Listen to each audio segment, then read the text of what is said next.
Assalamualaikum warahmatullahi wabarakatuh. Perkenalkan, nama saya Ranti Wulandari. Di sini saya akan menjelaskan tentang media pembelajaran yang akan saya gunakan. Media pembelajaran.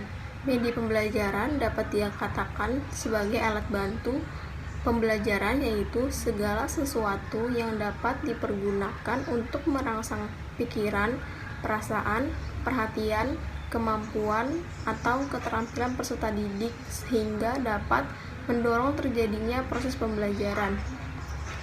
Batasan ini masih cukup luas dan mendalam, mencakup pengertian sumber lingkungan, manusia, dan metode yang digunakan untuk tujuan pembelajaran menurut Gaines dan Brinch tahun 1995. Media pembelajaran secara umum adalah alat bantu proses belajar mengajar. Segala sesuatu yang dapat dipergunakan untuk merangsang pikiran, perasaan, perhatian, dan kemampuan untuk keterampilan pelajar, sehingga dapat mendorong terjadinya suatu proses belajar. Media belajar yang digunakan untuk meningkatkan kemampuan peserta didik, meningkatkan kemampuan kognitif anak untuk memperoleh dan membangun pengetahuan mereka melalui cara menemukan sendiri pengetahuan dan berdiskusi bersama teman sebaya dengan gaya bahasa mereka sendiri. Penelitian bertujuan mengembangkan maupun memanfaatkan teknologi pembangunan media PowerPoint yang layak dan efektif dalam proses pembelajaran, serta bagaimana keefektifan media PowerPoint meningkatkan perkembangan kognitif dan kemampuan sosial anak seusia dini.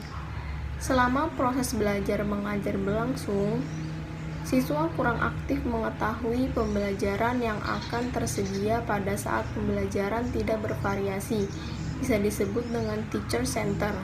Selain itu, bahan ajar yang tersedia pada pembelajaran adalah buku cetak yang masih terbatas.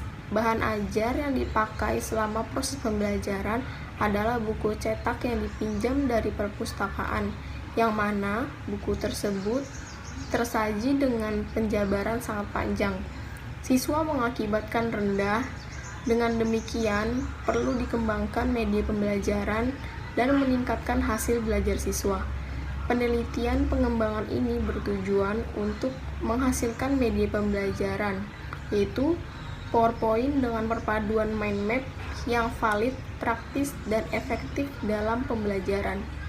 Media pembelajaran yang akan saya pilih dalam model blended learning adalah model pembelajaran yang digunakan, yaitu blended learning. Pembelajaran yang menggabungkan berbagai cara penyampaian model pengajaran dan gaya pembelajaran, memperkenalkan berbagai pilihan media dialog antara fasilitator dengan orang yang mendapat pengajaran. Blended learning juga sebagai sebuah kombinasi pengajaran langsung, bisa disebut face to face, dan pengajaran online. Tapi lebih daripada itu, sebagai elemen dari interaksi sosial. Dalam hal ini, media yang bisa digunakan adalah PowerPoint dan video pembelajaran. Alasannya adalah, pertama, yaitu saya akan menjelaskan PowerPoint. PowerPoint merupakan salah satu software yang dirancang khusus menampilkan program multimedia yang menarik, mudah dalam pembuatan, mudah dalam penggunaan, dan dapat disimpulkan bahwa pemanfaatan PowerPoint dalam pembelajaran dapat meningkatkan hasil belajar. Yang kedua itu ada video pembelajaran, adalah serangkaian gambaran bergerak disertai suara yang membentuk kesatuan lalu dirangkai menjadi alur dan punya pesan-pesan di dalamnya.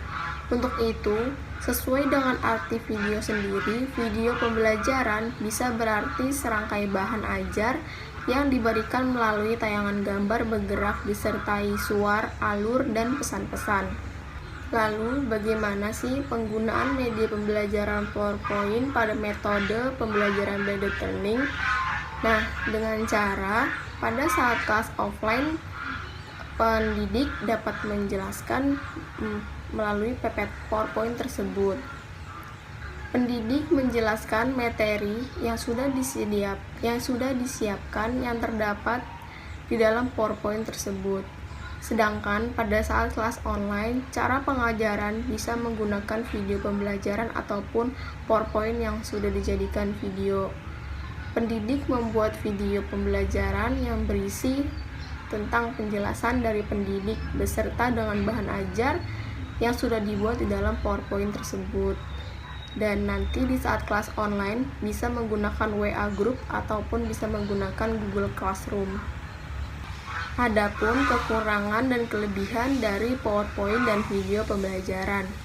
Yang pertama itu dari PowerPoint. Kelebihannya itu lebih merangsang anak untuk mengetahui lebih jauh informasi tentang bahan ajar yang tersaji. Pesan informasi secara visual mudah dipahami peserta didik. Tenaga pendidik tidak perlu banyak menerangkan bahan ajar yang sedang disajikan. Dapat diperbanyak sesuai kebutuhan dan dapat dipakai secara berulang-ulang. Dapat disimpan dalam bentuk data optik atau magnetik, yaitu bisa CD, bisa disket, atau dalam flash disk, sehingga praktis untuk dibawa kemana-mana. Penyajiannya pun menarik karena ada permainan warna, huruf, animasi, baik animasi teks maupun animasi gambar atau foto. Dan berikut adalah kekurangannya. Membutuhkan keahlian yang lebih untuk dapat membuat PowerPoint yang benar dan menarik.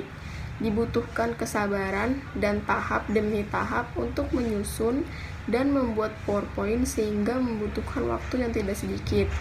Anak didik terkadang lebih memperhatikan animasi dalam PowerPoint dibandingkan materi. Jadi jangan gunakan animasi yang tidak perlu. Yang kedua itu video pembelajaran. Pertama, ada kelebihannya. Mampu menampilkan gambar yang bergerak secara berulang-ulang maupun dihentikan pada bagian tertentu, sehingga memudahkan mengulang materi yang belum dipahami, praktis dan efisien waktu. Mampu menarik perhatian siswa dengan tampilannya yang menarik, serta dapat digunakan secara individu maupun kelompok. Yang kekurangannya itu adalah komunikasi akan cenderung bersifat satu arah, sehingga guru harus kreatif dalam memberikan umpan balik. Media video pembelajaran keterampilan menyulam yang secara khusus untuk siswa tunagrahita belum tersedia, sehingga media harus diproduksi sendiri. Sekian penjelasan dari saya, kurang lebihnya mohon maaf. Wassalamualaikum warahmatullahi wabarakatuh.